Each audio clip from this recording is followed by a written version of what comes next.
जो हमारे जवानों को अरुणाचल प्रदेश में पीट रहे हैं।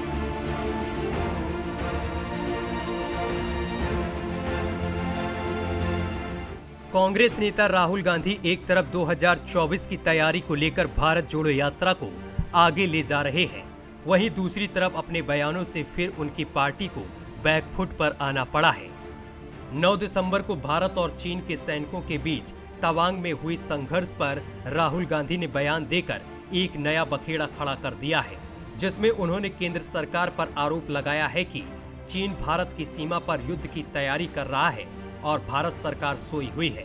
कांग्रेस सांसद ने आरोप लगाया कि चीन ने 2000 वर्ग किलोमीटर भारतीय क्षेत्र पर कब्जा कर लिया है, 20 भारतीय सैनिकों को मार डाला है और अरुणाचल प्रदेश में हमारे जवानों की पिटाई कर रहा है। ऐसे में आपसे शर्त लगा लेता हूं कि प्रेस वाले आज सब सवाल पूछेंगे, आगे पीछे दाएं बाएं, यात्रा, सचिन पायलट, अशोक गहलोत, सब पूछेंगे, मगर चाइना के बारे में एक सवाल नहीं पूछा जाएगा।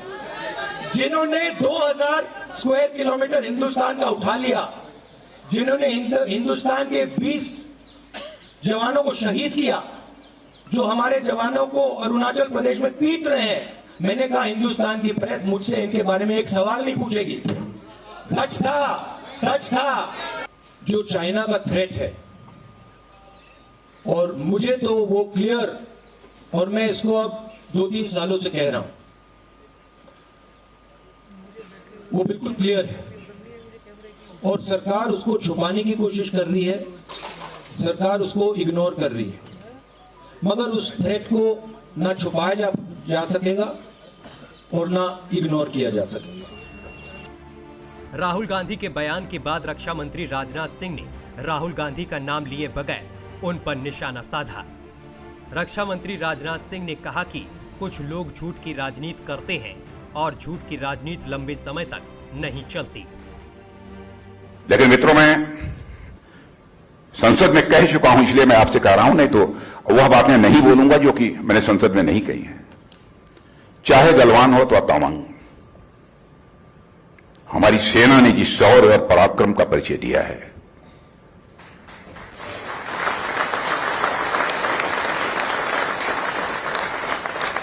जिस शौर्य और पराक्रम का परिचय दिया है, उसकी जितनी भी प्रशंसा की जाए वह कम है।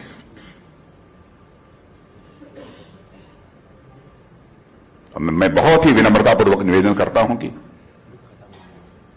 हमने भी कभी किसी अपोजिशन के लीडर के इंटेंशन पर कभी क्वेश्चन मार्क नहीं लगाया है। पॉलिसीज को लेकर हमने डिबेट किया है।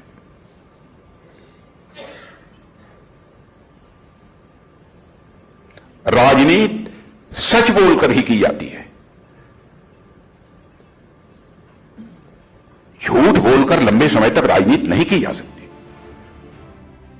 रक्षा मंत्री के राहुल गांधी पर पलटवार के बाद बीजेपी के भी तमाम नेताओं ने राहुल गांधी को चारों ओर से घेरना शुरू कर दिया है। बीजेपी ने राहुल के बयान को सेना का अपमान बताते हुए कहा है कि राहुल गांधी हर बार सेना का अपमान करते हैं और हर बार सबूत मांगते हैं।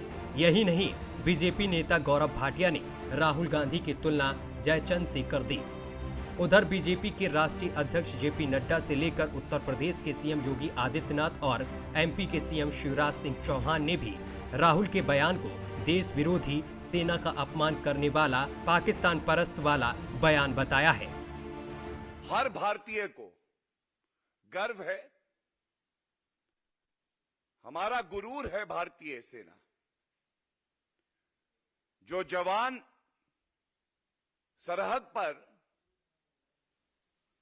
चीन की सेना को डटकर पीट रहे हैं, उनको दिखा रहे हैं कि हमारी सेना और हमारे देश की ताकत क्या है। तो भारत के जयचंद राहुल गांधी हमारी वीर सेना का मनोबल तोड़ने का काम क्यों कर रहे हैं?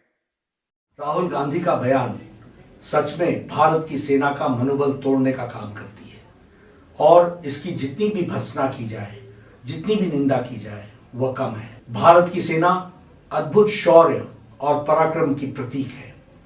जब जब देश पर संकट आया है, भारत की सेना मुस्तैदी के साथ देश की सेवा और रक्षा में लगी रही। हम सब लोग जानते हैं कि कम्युनिस्ट पार्टी ऑफ चाइना ने कम्युनिस्ट पार्टी के साथ MOU साइन किया, और हम यह भी जानते हैं कि चीनी दूतावास ने राजीव गांधी फाउंडेशन को किस तरीके से आर्थिक मदद और फंडिंग की है। शायद यही कारण है कि राहुल गांधी बार बार चीनी भाषा और पाकिस्तान की भाषा बोलते हैं।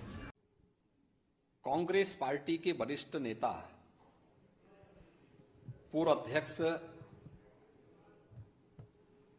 राहुल गांधी का बयान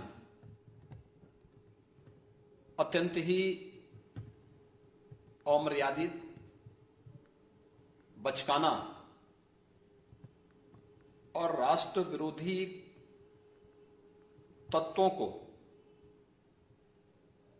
प्रेरित करने वाला अंतर्राष्ट्रीय स्तर पर भारत और भारत की बहादुर सेना को अपमानित करने वाला है। आज भारत के प्रधानमंत्री श्रीमान नरेंद्र मोदी जी हैं। एक वैभवशाली, गौरवशाली, संपन्न, समृद्ध और शक्तिशाली भारत का निर्माण उनके नेतृत्व में हो रहा है। और अगर किसी ने आंख उठा के हमारे देश की तरफ देखने की हिम्मत की, अरे भैया, चीन ने भी की थी, तो चीन के सैनिकों की गर्दन तोड़ के वापस चीन की सीमा में फेंका था हमारी सेना ने। हमारी सेना का अपमान न करे। राहुल गांधी का ये पहला बयान नहीं है जिसमें उन्होंने सेना के शौर्य पर उंगली उठाई हो। इससे पहले भी कई बार राहुल गांधी ने भारतीय सेना के शौर्य पर उंगली उठाई है। एक बार राहुल गांधी ने अपने ट्वीट में लिखा कि सबको मालूम है कि सीमा की हकीकत, लेकिन दिल को खुश रखने को शायद यह ख्याल अच्छा है। राहुल गांधी की टाइमिंग भी बड़ी गजब है। पुलवामा हमले की पहली बरसी के मौके पर भी राहुल गांधी ने ट्वीट किया था। उन्होंने सरकार से ट्विटर पर 3 सवाल पूछे थे। पहला सवाल था, इस मामले से सबसे ज्यादा किसको फायदा हुआ? दूसरा सवाल था, इस मामले की जांच का निष्कर्ष क्या निकला? वहीं तीसरा सवाल था, बीजेपी की सरकार में सुरक्षा में हुई चूक के लिए किसे जिम्मेदार ठहराया गया? खैर, राहुल गांधी के सेना पर उठाए गए सवालों की गिनती बहुत है। चाहे सर्जिकल स्ट्राइक के सबूत मांगे हो, या फिर पुलवामा हमले पर भारत की ही निंदा की हो, या फिर एयर स्ट्राइक पर भी सवाल उठाए हो। ये गिनती साबित करती है कि आखिर राहुल बाबा को सेना की कितनी चिंता है, सेना पर कितना विश्वास है। ये भारत की सेना है जिसको लेकर पाकिस्तानी सेना के पूर्व प्रमुख जनरल कमर जावेद बाजवा ने कहा था, भारतीय सेना की उनके लोग आलोचना नहीं करते, लेकिन कांग्रेस पार्टी हर बार भारतीय सेना पर सवाल उठाती है। मगर इनके अवाम कमोबेश ही इनको तनकीद का निशाना बनाते हैं। इसके बरक्स हमारी फौज जो दिन रात कौम की खिदमत में मसरूफ रहती है, गाए बगाए तनकीद का निशाना बनती है। भारत का बहुत बड़ी फौज का हमारे दुश्मन, उसका एक जनरल पांडे, वो आर्मी चीफ बनता है, उसके टोटल एहसास 26-29 लाख रुपए है। इस कौम को बता के जाओ कि तुम्हारे एहसास कितने हैं। उधर राहुल गांधी के आरोपों का जवाब देने केंद्रीय कानून मंत्री किरण रिजिजू खुद तवांग पहुंचे और वहां जाकर हालात का जायजा लिया। किरण रिजिजू ने ट्वीट कर बताया कि यहां हालात सामान्य है और भारतीय सेना ने चीनी सैनिकों को जमकर धूल चटाई थी। इसको लेकर किरण रिजिजू ने एक वीडियो भी पोस्ट किया जिसमें तवांग इलाके के स्थायी लोगों ने भारत की सेना की तारीफ की है। कांग्रेस पार्टी की तरफ से लगातार आ रहे सेना विरोधी बयान ने न सिर्फ सेना का अपमान किया, बल्कि आने वाले समय में अपने लिए बड़ी मुश्किल खड़ी कर ली है। राहुल गांधी सत्ता पक्ष से सवाल पूछते पूछते ये भूल जाते हैं कि देश की सेना देश की सेना है। उसका किसी भी सत्ता पक्ष से या विपक्ष से कोई लेना देना नहीं है। फिर भी आदत से मजबूर राहुल गांधी सेना को सत्ता से जोड़ देते हैं। जहां दुनिया भारतीय सेना की तारीफ करती है, वहां राहुल गांधी अपनी ही सेना से सवाल पूछते हैं। भारत के लोगों के दिलों में भारतीय सेना की इज्जत इतनी है कि शायद ही किसी के लिए हो।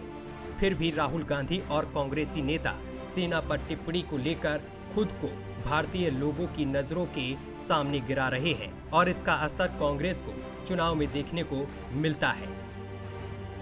पिछले 8 सालों का इतिहास देखते हुए भी कांग्रेस पार्टी या राहुल गांधी अभी तक ये बात समझ क्यों नहीं आती है। ब्यूरो रिपोर्ट के साथ पूजा उपाध्याय, न्यूज़ वॉच इंडिया।